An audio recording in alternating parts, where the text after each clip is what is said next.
Welcome to math solutions. जैसा कि हमने 12th क्लास में रिलेशंस जो है वो पढ़ा, उससे रिलेटेड एक्सरसाइज 1.1 भी हम कर चुके हैं। अब हम देखते हैं फंक्शन। तो व्हाट इज फंक्शन? सो मैंने यहाँ डेफिनेशन लिखी, आप समझ लीजिए। A function is a relationship which explains that there should be only one output for each input. एक फंक्शन क्या है? रिलेशनशिप है जो क्या एक्सप्लेन करता है कि only one output for each input. हर इनपुट के लिए कुछ ना कुछ आपको आउटपुट मिलेगा ही। It is a special kind of relation. जैसा कि हमने ऑर्डर्ड पेयर पढ़ा था, उसमें ए क्रॉस बी और बी क्रॉस ए देखा था और उसमें किस तरह से रिलेशन हो रहे थे वो हमने देखा। तो यहाँ पर जो रिलेशन है क्या कहा? It is a special kind of relation, a set of ordered pairs which obeys a rule. वो क्या करता है? एक रूल को लेके चलता है। जैसे हमने उसमें देखा था कि जो भी रूल लग रहा है वो किस तरह से है।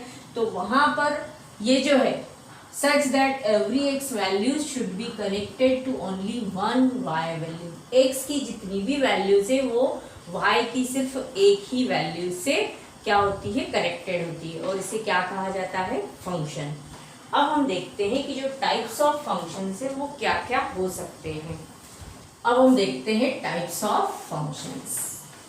ये डेफिनेशन आपने ये लिख ली होगी किस तरह से है। अब टाइप्स ऑफ फंक्शंस में क्या है देखिए। टाइप्स ऑफ फंक्शंस देखिए, पैन न चलने का कारण भी अभी जो हमारा कोरोना चल रहा है उसकी वजह से शॉप्स भी नहीं खुली हैं, तो थोड़ी प्रॉब्लम भी आ रही है। सो टाइप्स ऑफ फंक्शंस, तो हम देखें इंजेक्टिव। इंजेक्टिव या उसे क्या कहा जाता है? 1 to 1 फंक्शन। अब देखिए किस तरह से होता है। क्या लिखा है? A function in which one element of domain set is connected to one element of codomain set. A function in which one element of domain set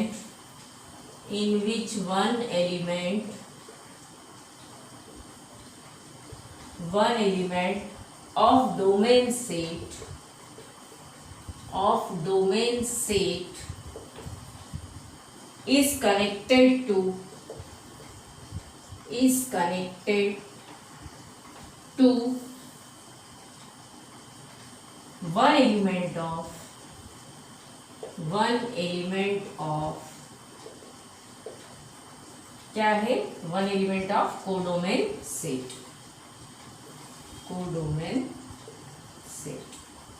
अब देखिए जो डोमेन और कोडोमेन क्या है, तो हम यहाँ समझ लें। जैसे ये कोई एक सेट है और ये एक दूसरा सेट है, तो इसको हम कहेंगे डोमेन और ये क्या होगा? कोडोमेन। ठीक है, जो हम वैल्यूज दे रहे हैं एक्स को वो डोमेन हो गया।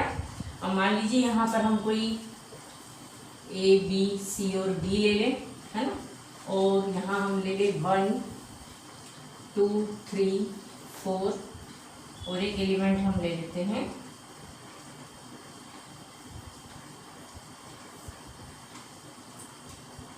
5 ले लेते सपोज। अब देखिए, यदि ए का रिलेशन यहाँ 4 से है, बी का रिलेशन किससे ले लें? हम 5 से ले लें। ऐसे ही जो सी है उसका हम किससे ले लें? 1 से ले लें। और जो डी है उसका हम 3 से ले लें। तो ये कैसा हो गया? इंजेक्टिव या 1 मतलब हर एक एलिमेंट की इमेज यहाँ पर दिख रही है। हर एक एलिमेंट का कोडोमेन के साथ कुछ तो रिलेशन है। तो ए 4 से कनेक्टेड है, बी 5 से है, सी 1 से है और डी 3 से। यहाँ एक एलिमेंट छूट गया, बट कोई बात नहीं। पर यहाँ का हर एक एलिमेंट इसके अलग अलग एलिमेंट से कैसा है? रिलेटेड है। तो हम इसे क्या कहेंगे? इंजेक्टिव या 1 to 1। अब हम इसी का सेकंड देखेंगे, सर्जेक्टिव या ऑन टू फंक्शन किस तरह से होता है। ये फर्स्ट था, अब हम देखते हैं सर्जेक्टिव, क्योंकि आपको आगे जो क्वेश्चन आएंगे उनमें डायरेक्ट नहीं लिखा रहेगा इंजेक्टिव, सर्जेक्टिव या बाइजेक्टिव। तो वो क्या क्या होते हैं वो हम समझ लें। अब सेकंड है सर्जेक्टिव या उसको कहा जाता है ऑन टू फंक्शन। अब ऑन टू फंक्शन में होता क्या है? देखिए, a function in which every element of codomain set is one pre-image. a function किस तरह से है? a function in which every element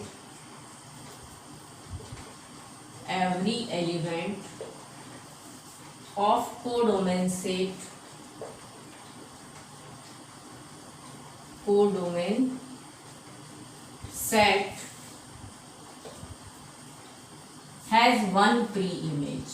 has one pre-image. अब ये कैसे है? देखिए यहाँ पर क्या आएगा, हम इसमें कंसीडर कर लें कि A इज इक्वल टू क्या सपोज कर लें, कोई set A is equal to 1 2 3 4 ले लेते हैं। ऐसे ही B इज इक्वल टू हम क्या ले लें, A B C। और जो इनमें फंक्शन है किस तरह से हम सपोज कर लें कि जो फंक्शन है वो कैसा है, 1B 2A, फिर 3 और 4 दोनों ही किससे रिलेटेड है, C से। तो देखिए अब हम इसका फिगर बना के भी समझ रहे हैं। ये क्या है, कोई एक A सेट है, या हम थोड़ा सा इधर बना लेते हैं। ये क्या है, A सेट है, ठीक है, और ये कौन सा है, B सेट है। अब A में क्या है, 1 2 3 4 है, 1 2 3 4 है, ठीक है। इसी तरह से B में हम लिख लें A B और C। अब जो 1 है वो किससे रिलेटेड है, B से, तो 1 का हम किससे फंक्शन किसमें बता दें, B के साथ। ऐसा ही 2 को हम किससे बता दें, A से, और 3 भी C से है और 4 भी C से रिलेटेड है। तो ये दोनों ही किससे रिलेटेड है, C से। और ये कोई फंक्शन है F, ठीक है, और इसको कहा जाता है डोमेन, और ये होता है कोडोमेन। ये आप बार बार समझेंगे तो अच्छे से क्लियर हो जाएगा। तो ध्यान से देखिए, ऑन टू हमने जस्ट इसके पहले वाला किया था, उसमें जो था 1 to 1 में, उसमें जो कोडोमेन था उसमें एक एलिमेंट 2 छूट गया था। पर ऑन टू में क्या होता है, जो कोडोमेन है उसमें एक भी एलिमेंट छूटना नहीं चाहिए जिसकी प्री इमेज ना हो। यहाँ पर ऐसा कोई भी एलिमेंट नहीं छूटना चाहिए। यदि नहीं छूटा है तो वो कैसा है, ऑन टू है, और यदि कहीं रह गया तो वो ऑन टू नहीं होगा।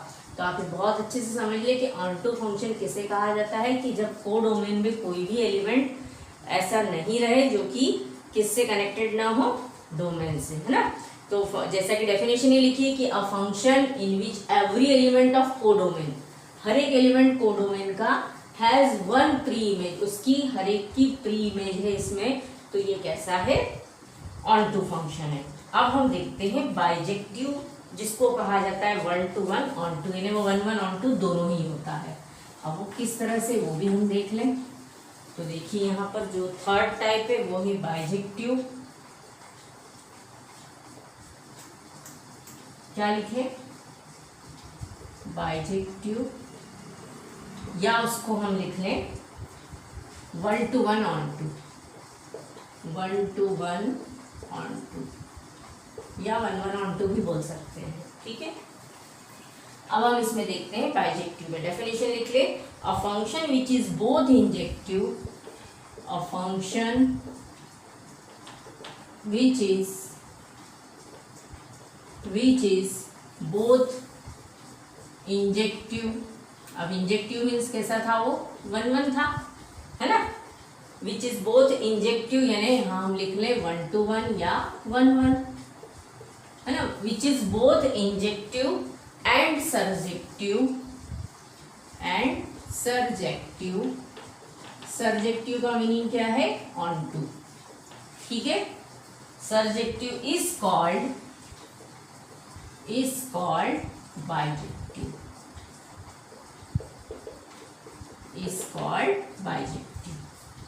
ठीक है।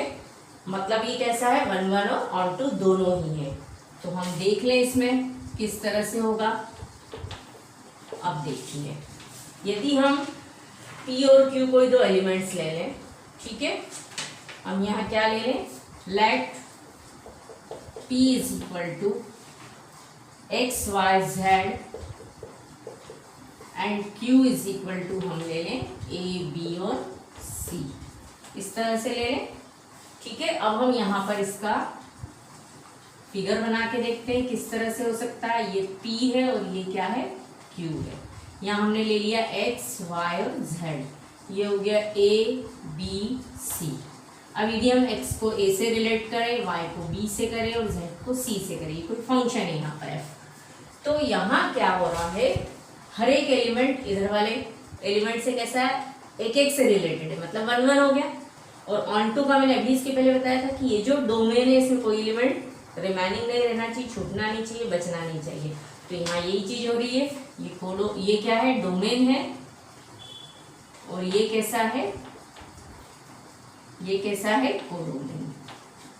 तो इतना आप लोगों को क्लियर हो गया होगा कि 1 1 ने क्या है, हर एक की इमेज एक में होगी। उधर यदि डोमेन में कोई एलिमेंट छूट जाता है तो भी चलेगा, बट ऑन टू में ऐसा नहीं चलेगा। और 1 1 ऑन टू में दोनों ही कंडीशन फुलफिल होनी चाहिए, तभी वो कहलाएगा, क्या होगा, वो जो फंक्शन है उसको हम बाइजेक्टिव कहेंगे। अब एक और है जिसको कहा जाता है मेनी वन फंक्शन। अब मेनी वन फंक्शन में क्या होता है कि जो इमेज है वो बहुत सारी x की जो वैल्यूज है उनकी इमेज एक ही हो सकती है y में। तो किस तरह से हम एक और लिख लेते हैं ताकि आपको कंफ्यूजन नहीं रहे कि मेनी वन किस तरह से है। ये तो मेन थे सर्जेक्टिव, बाइजेक्टिव और इंजेक्टिव। अब हम देख लेते हैं मेनी वन फंक्शन किस तरह से होगा।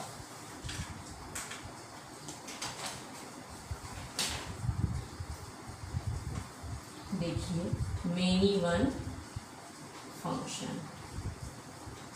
अब मेनी वन फंक्शन में क्या होगा, क्या होगा, late f such that x to y, the function f is said to be a function set, f is said to be many one function,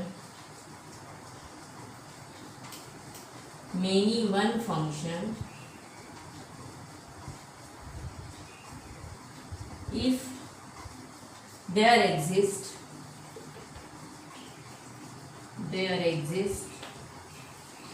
क्या होगा, two or more than two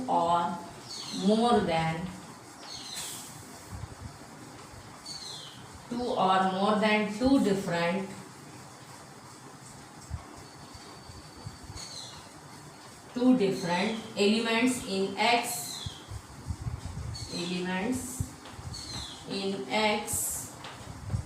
having the same image, in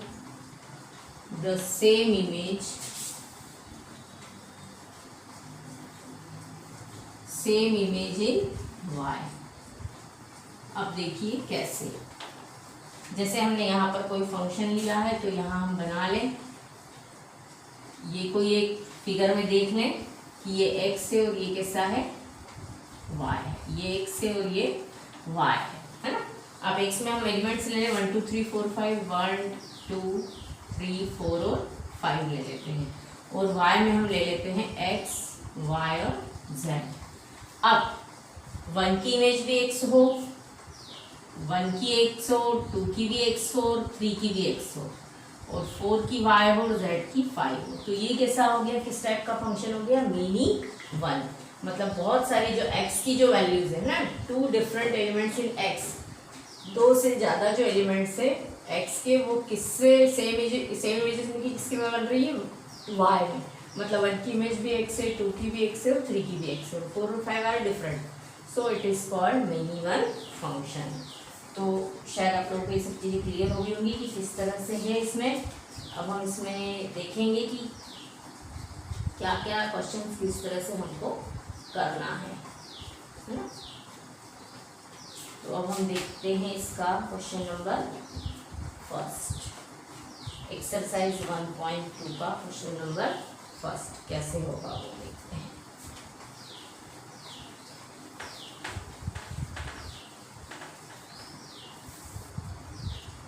exercise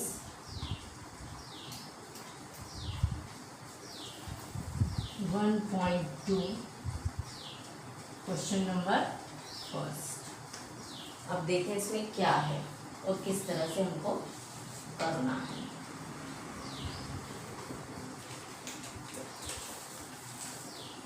अब देखिए हम इसमें question number first पहले read कर लेते हैं क्या दिया है।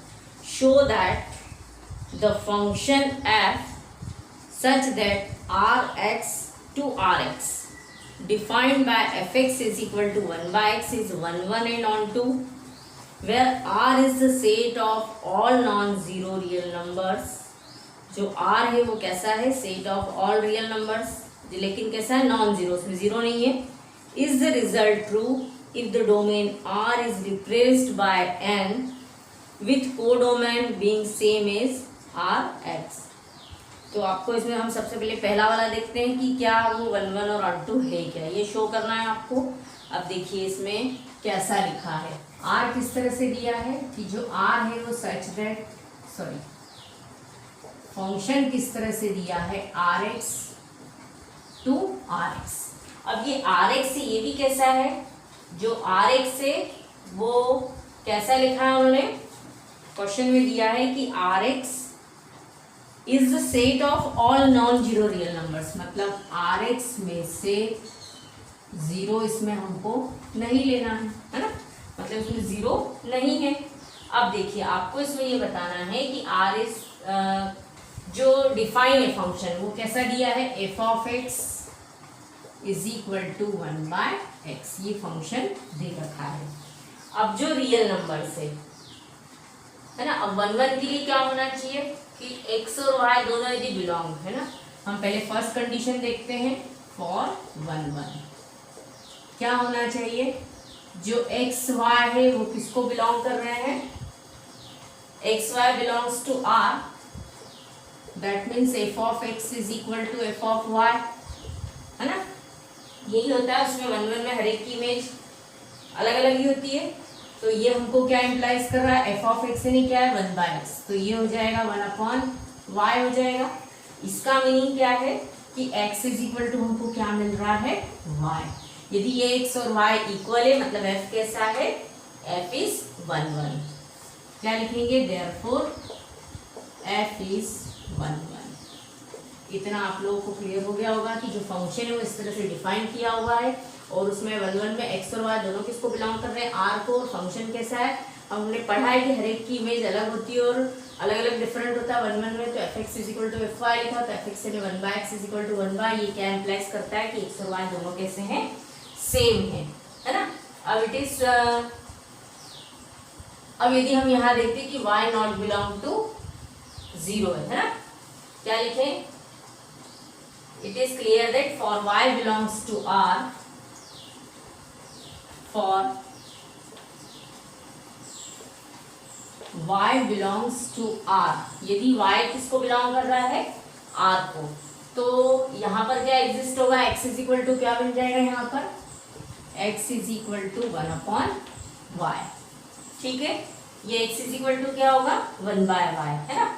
अब f of x is equal to क्या आएगा, हम x की वैल्यू क्या पुटअप करें 1 अपॉन y, तो f of x is equal to क्या आएगा 1 upon 1 by y, that means ये क्या मिलेगा, y मिलेगा, यानी हमको f of x is equal to क्या मिला, y मिला, f of x is equal to y मिला, मतलब जो कोडोमेन है उसकी भी हर एक की इमेज है इसमें, तो ये f कैसा है, ऑन टू है ना, गिवन फंक्शन 1 1 और ऑन टू दोनों हो गया, देयरफॉर क्या लिखेंगे, f इज ऑन टू, तो हम लिखेंगे हैंस f इज 1 1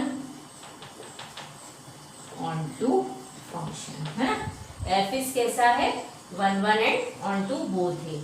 अब हम कंसीडर करते हैं, अब उन्होंने क्या कहा है कि जो Rx से उसको किससे रिप्लेस करना है, n से, है ना, तो अब एक नया फंक्शन लेते हैं, तो g such that n to n, हम कोई फंक्शन n g ले लेते हैं जो कहाँ से कहाँ किसकी तरफ है, n से, सॉरी n किससे रिप्लेस करना है, the domain R is replaced by n with codomain being same as R, तो यहाँ हमको R ही रखना है, ये तो है ना, ये लिखा है with codomain being same as Rx, तो हम इसको यहाँ पर आर एक्स ही रखेंगे, यहाँ पर आर एक्स ही लिखिएगा जैसा उन्होंने दिया है। अब ये जो आर एक्स है ये कैसा है, इसमें जो अब इसके अकॉर्डिंग फंक्शन क्या होगा, यहाँ f x is equal to 1/x था, तो यहाँ g x is equal to क्या हो जाएगा, that implies g x is equal to 1/x होगा, है ना। अब g x is equal to 1/x है, तो अगेन हम क्या देखते हैं इसमें कि g of x1 is equal to क्या होगा, g of x1 is equal to g of x2, that implies x1 is equal to x2 होगा। यहाँ पर भी सेम ऐसे ही होगा, यदि हम x1 x2 रखते हैं तो 1/x1 और 1/x2 is equal to 1/x और 1/x2 मिल जाएगा। यदि आप चाहें तो इसको ऐसा भी लिख सकते हैं कि gx1 यानी 1/x1 is equal to 1/x2, that implies x1 is equal to x2। इस तरह से ये होने के बाद अब यहाँ पर g कैसा है, 1 1 है, तो मैं यही लिख देती हूँ, therefore g is 1 1, g कैसा है, 1 1 है। अब हमको इसमें इसी को क्या बताना है कि ये कैसा है, ऑनटू है या नहीं। अब यदि ऑनटू के लिए यदि हम इसमें क्या ले लें, 1.2 ले लें, है ना। उन्होंने क्या कहा है, यदि जो आर एक्स है उसमें, क्योंकि वो तो रियल नंबर ही है, तो हम उसकी वैल्यू यदि 1.2 ले लेते हैं, है ना। क्या ले लें, it is clear that g is not onto. यहाँ रफ कर देती हूँ, इसके ऊपर यही लिख देती हूँ, लिख ले यहाँ पर कि further if it is clear that क्या होगा, इससे क्लियर क्या हो रहा है कि g is not onto, g is not onto. क्यों, क्योंकि हमने यहाँ देखो फंक्शन कैसा लिखा है, g n से r की तरफ, n यानी कैसे नेचुरल नंबर है और r मीन्स रियल नंबर, तो पॉइंट की वैल्यूज भी हो सकती है, तो ये तो पॉसिबल ही नहीं है, वहाँ नेचुरल है, कोई ना कोई नंबर तो छूट ही जाएगा। सो हम यहाँ पर क्या लिख लें, यहाँ पर इसमें कि जो है ना, एज फॉर हम लिख लें, for example as for 1.2 belongs to r, यदि 1.2 किसको बिलोंग कर रहा है, r को, है ना। There does not exist any x in capital N, there does not क्या लिखे हम, डज नॉट एग्जिस्ट एनी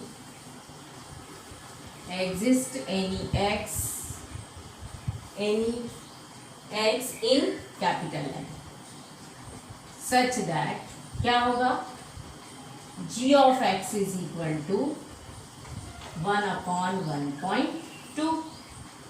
तो फंक्शन क्या है, 1 1 तो है बट नॉट ऑन टू, 1 1 तो है बट यहाँ ऑन टू नहीं है, therefore function is 1 1 but not on 2,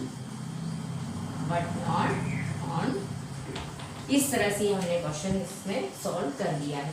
आपको अच्छे से क्लियर हो गया होगा कि क्वेश्चन में लिखा क्या था और करना कैसा है, तो हमने इसी को देखते हुए किया है। अब लिखा है question number 2, check the injectivity and surjectivity of the following functions. क्या कहा है, आपको चेक करना है कि इंजेक्टिव है और सर्जेक्टिव है, तो क्या है इसमें बताना है। तो हम क्वेश्चन नंबर 2 देखते हैं कि क्या दिया है।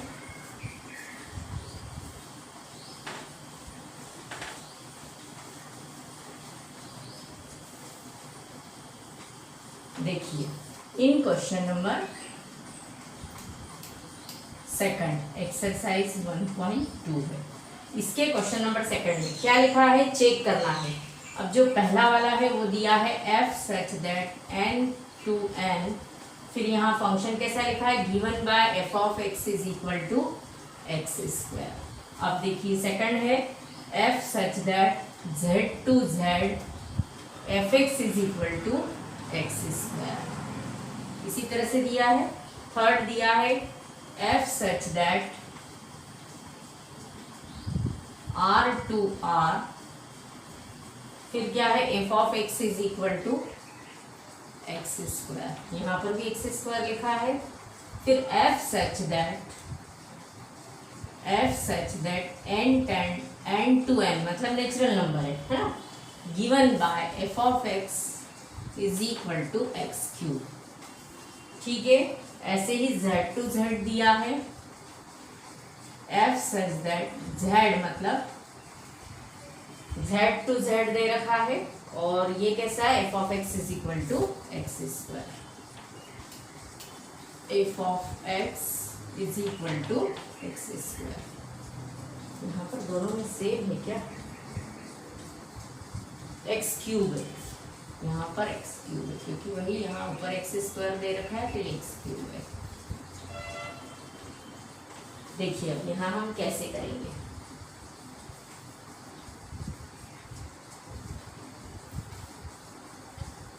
अब पहला वाला क्या है, n to n है ना,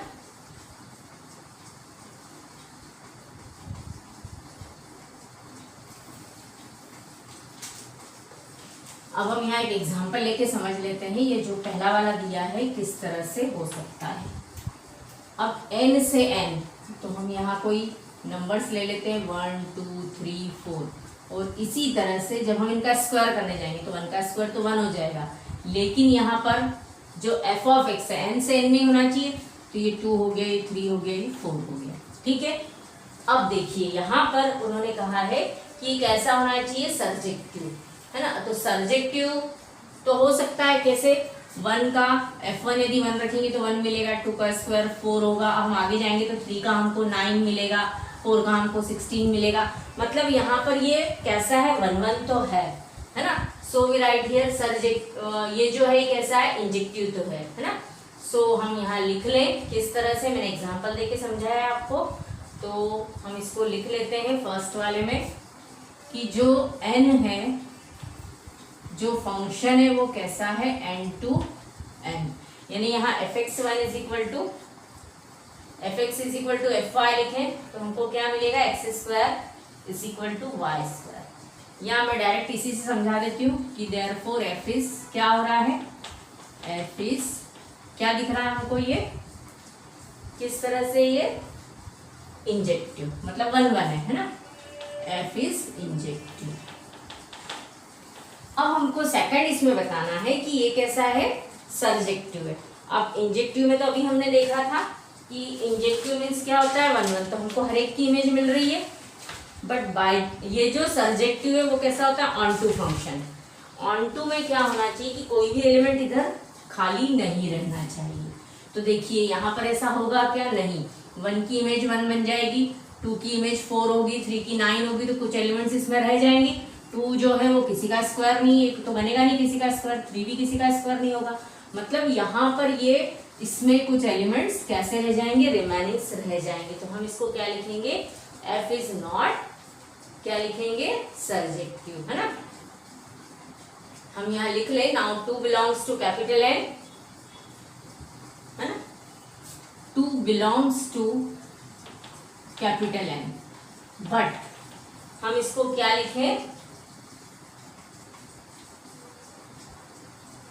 f of x is equal to x square is equal to 2 ही होगा है ना, तो क्या हो जाएगा, therefore f is not surjective, therefore f is not क्या लिखेंगे हम, सर्जेक्टिव। तो इस तरह से आपको क्लियर हो गया होगा कि ये फंक्शन कैसा है, इंजेक्टिव तो है but not surjective, therefore function f is injective but not क्या आएगा, सर्जेक्टिव। इस तरह से ये हमको क्लियर हो गया होगा कि क्या लिखना है और क्या है, या आप अपनी ओन योर लैंग्वेज अपनी लैंग्वेज में लिख लीजिएगा कि किस तरह से है। अब हम देखते हैं सेकंड, z टू z। अब इसमें देखिए क्या हो सकता है, z मीन्स कैसे एलिमेंट्स आएंगे, इंटीजर से हो तो -k +k 0 सभी इंक्लूड रहेगा, तो हम इसका भी एग्जांपल देख लें किस तरह से हो सकता है। ये भी z है और यहाँ पर भी ये z ही है, तो हम लिख लें -1 -2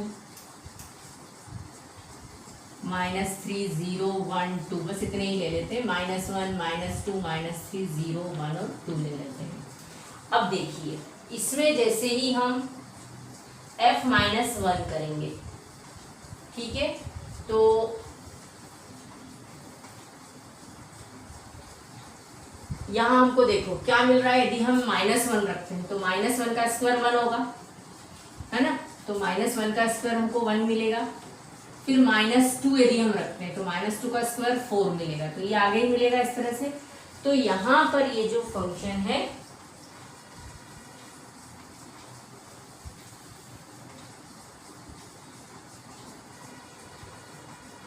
f-1 और 1 दोनों की वैल्यू कैसी मिल रही है हमको, 1 ही मिल रही है। पर क्या x1 x2 इक्वल है क्या, ये दोनों इक्वल है क्या, but x1 is not equal to x2, है ना, दोनों एलिमेंट सेम नहीं है, मतलब यहाँ ये कैसा होगा, ये कैसा है, नॉट इंजेक्टिव, है ना। देयरफॉर या हम यहाँ ऐसा भी लिख सकते हैं -1 is not equal to 1, therefore function is not, क्या लिखेंगे हम, फंक्शन इज नॉट इंजेक्टिव। हमने पढ़ा है कि उसमें यही होना चाहिए fx1 is equal to fx2 that implies x1 is equal to x2, इस तरह से आना चाहिए, पर यहाँ ऐसा नहीं होगा, है ना। f-1 में भी 1 मिलेगा, f1 में भी 1 मिलेगा, बट ये दोनों वैल्यू सेम नहीं हो सकती है। अब यहाँ पर इसी तरह से हम देखते हैं जो इसको हमको बताना है कि ये सर्जेक्टिव है या नहीं। अब सर्जेक्टिव में भी यही बात हो रही है कि यदि हम fx इज इक्वल टू -2 रखते हैं तो -2 का स्क्वायर 4 मिल जाएगा, है ना, तो यहाँ कुछ एलिमेंट्स छूट जाएंगे फिर से, तो हम यहाँ पर भी यही लिख सकते हैं, क्या लिखें,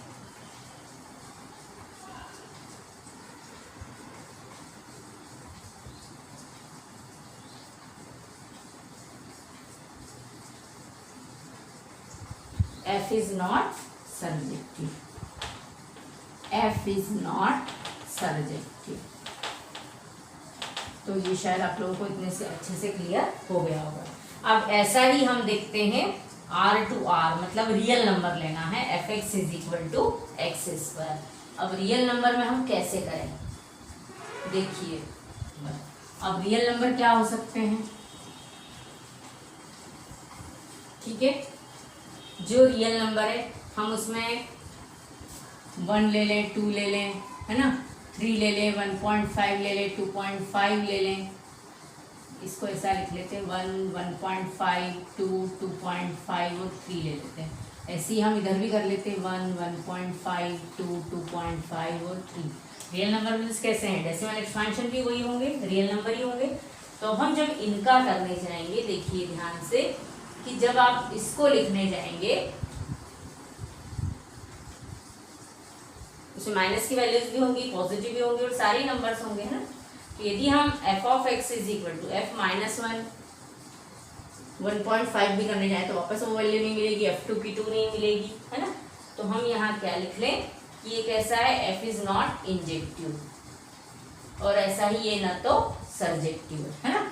यहाँ यदि 1 रखते हैं तो f1 में 1 मिल जाएगा, पर यदि x स्क्वायर लिखा है तो 1 में तो 1 मिल जाएगा, पर 1.5 में 1.5 या इस तरह से मिलेगा नहीं, उसका स्क्वायरिंग कुछ और होगा तो वो यहाँ कहीं इधर मिलेगा। तो इसमें जो fx x1 is equal to x2 नहीं मिल पाएगा, therefore f is not injective. अब इंजेक्टिव नहीं है तो आपको ये भी दिख रहा होगा कि सर्जेक्टिव में जो है फिर से इसमें एलिमेंट्स क्या होने चाहिए, कोई भी छूटना नहीं चाहिए, पर यहाँ ऐसा होगा नहीं, है ना। एंड f इज नॉट, क्या लिखेंगे, सर्जेक्टिव। दैट मीन्स जो f है वो ना तो इंजेक्टिव है और ना ही सर्जेक्टिव है। तो फंक्शन f इज क्या लिखेंगे, नाइदर इंजेक्टिव नॉर सर्जेक्टिव।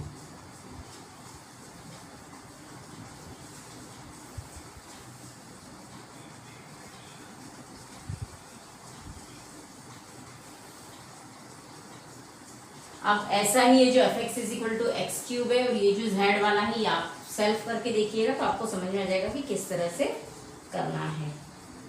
तो आज हम इतने ही क्वेश्चंस लेते हैं, इसके आगे के क्वेश्चन हम नेक्स्ट वीडियो में लेंगे और फिर देखेंगे किस तरह से उनको सॉल्व करना है।